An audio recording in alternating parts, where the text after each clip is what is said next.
to understand the nuances of the election, I have with me Daniel Francis. He is an election strategist, someone who knows, I think, the whispers in the corridor, and perhaps he's one of the horse whisperers himself. So, Daniel, good to have you over here. It's a very exciting election. Yeah, very, very exciting election, very interesting election, and one of the most watched election after Lok Sabha. And if you know that in Lok Sabha, Maharashtra gave an overwhelming response to Mahavikas Aghadi, or the India Alliance as we call it. And I see the whole picture changing completely, from Savidha Bachao 400 Par to Ladki Behna, welfare schemes, the upgradation of Bombay, the kind of work done by Chief Minister Eknath Shinde in particular, and the effort that the government put to change the narrative completely. And now we know that it is that the narrative that Mahavikas Aghadi had set, the India Alliance has set in Maharashtra, that a narrative is completely over. What has changed between the Lok Sabha and now? Apart from the welfare scheme. Lok Sabha, it was an ideological mandate against Mahayuti and a mandate against the NDA overall, largely against the BJP.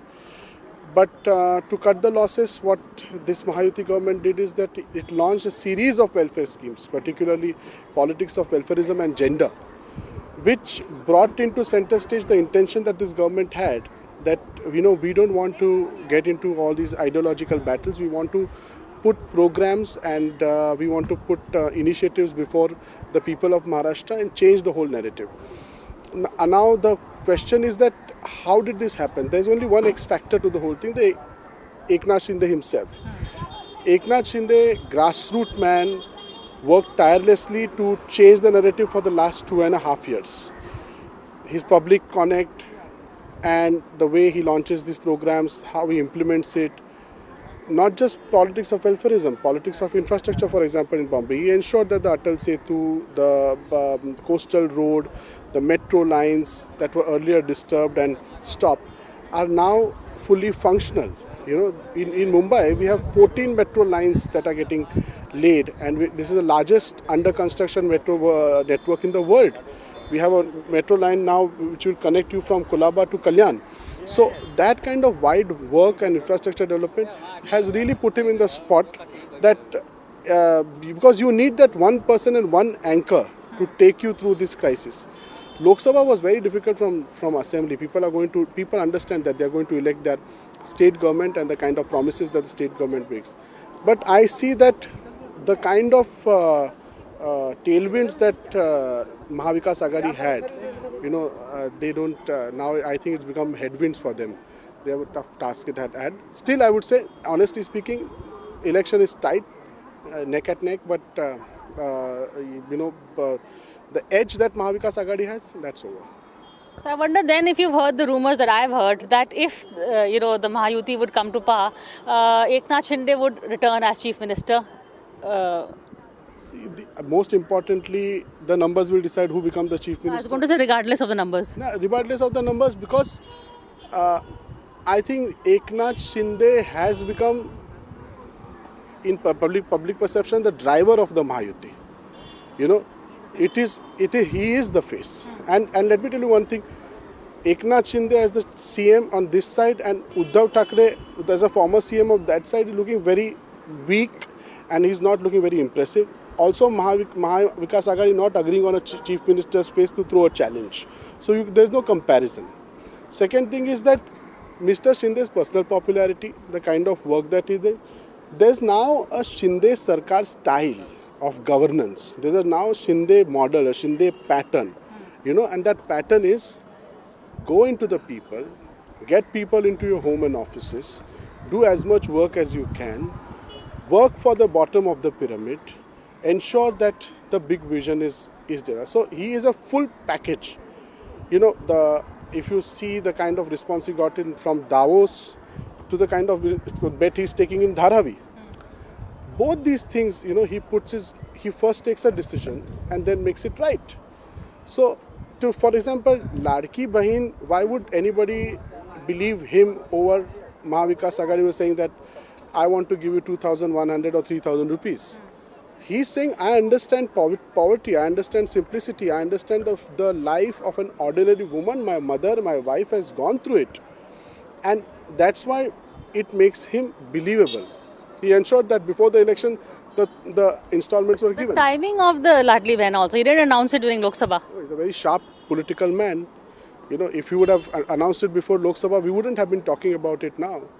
So it's also Politics is all about timing. But one more question is, does he see the presence of the two Gujarati strongmen? Because there is a Maharashtra versus Gujarat narrative also. So the BJP's Gujarat lobby, how does he tackle that? That everything that Maharashtra should have got has gone to Gujarat. That's a narrative, unfortunately, spread by the opposition, and that's a narrative that he's fighting by saying, very interestingly, he's fighting it, and we will see the results of it. See, at the end of the day, 25, 30 years ago, when we would raise a voice against Gujarati or UPites in Mumbai, this Mumbai was very different. You know, it had that kind of antagonism. Today, Mumbai is truly becoming a global and a very, open space, you know, accepting all this and that. The divisions will always stay amongst the community, but at the end of the day, people also know that we live very peacefully to do our dhanda and go back home. This narrative he is defeating by saying that the kind of speed breaker politics that the Thackeray family in particular runs. For example, Aditya is against the Dharavi. You see, yesterday you saw their manifesto. They said that we want to stop Dharavi project. Now, Dharavi project is a huge project. See how he spins it and how he really goes. First of all, he made housing for all in Dharavi. There was a rule that only a ground floor resident of Dharavi slum will get housed. Now, every person living in Dharavi, 2 lakh homes in Dharavi. But what is he telling them? Why people believe him? He's saying that I know how it is to live in a slum. People are taking tickets and bringing foreigners and tourists to see you and how you live. I want them to buy a ticket and come how Asia's biggest slum was transformed.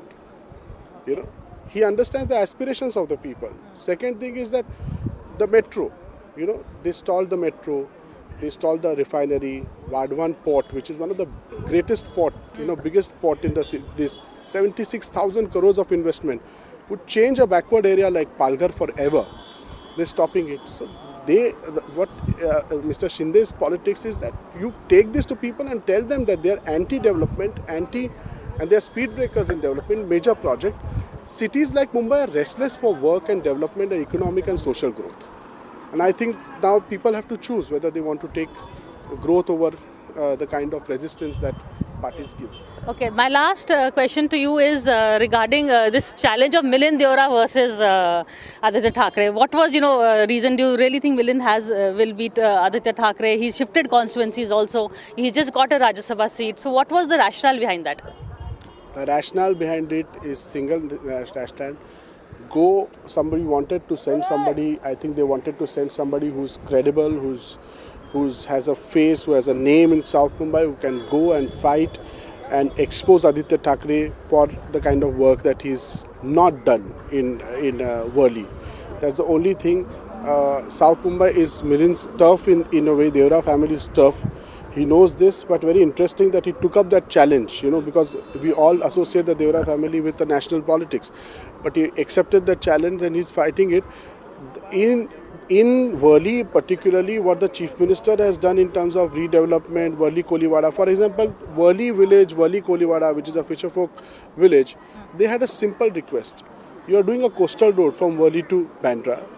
The spanners, the gap should be widened because our boats have to pass. Aditya Thackeray was a local MLA there, and he did not, as a minister, he did not, heed to their request. And then what he did, Milind intervened, CM got this thing done, and most importantly, the villagers are very happy. So, 350 crore rupees spent, but, the spawning problem.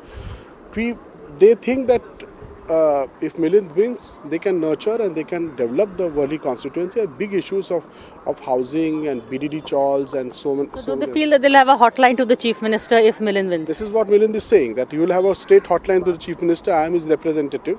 You vote for me and you get straight work done from the CM office.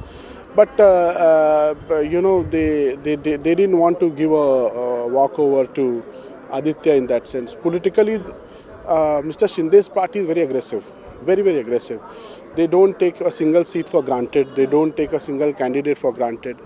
They don't, compromise. If you see in Dadar, they give an interesting candidate, Sada Sarvankar, because Mr. Shinde's politics is that he sticks with his people. He likes to, back his people, come what may. And that created a huge conflict with MNS, but he is sticking to his stand. He backed Mr. Sada Sarvankar. He was trying to make space Some for would say Ajit Pawar is also sticking to his stand in Nawab Malik. maybe, but Ajit Pawar, see, at the end of the day, political parties have to survive, grow their base, and they have to make certain compromises and risk some calculations they have to do.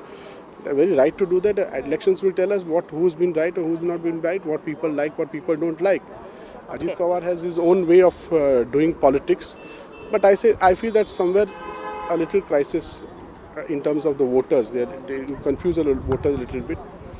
But a larger scheme is that I think the Mahayuti voters will think that Mahayuti has to come to power, irrespective of who becomes the chief minister. And Mahavikas Aghadi, if they work together peacefully, jointly, but they should have presented an alternate agenda. They are a Aghadi without a proper agenda, proper belief system that they can go with. That this is not a national election. It's not going to be easy for them. Okay, on that note, let's go and talk to more voices, because this is an extremely difficult election to predict. So we're going to be talking to more voices, get the nuances behind a very, very exciting election. For more such videos, subscribe to the NewsX YouTube channel, hit the bell icon.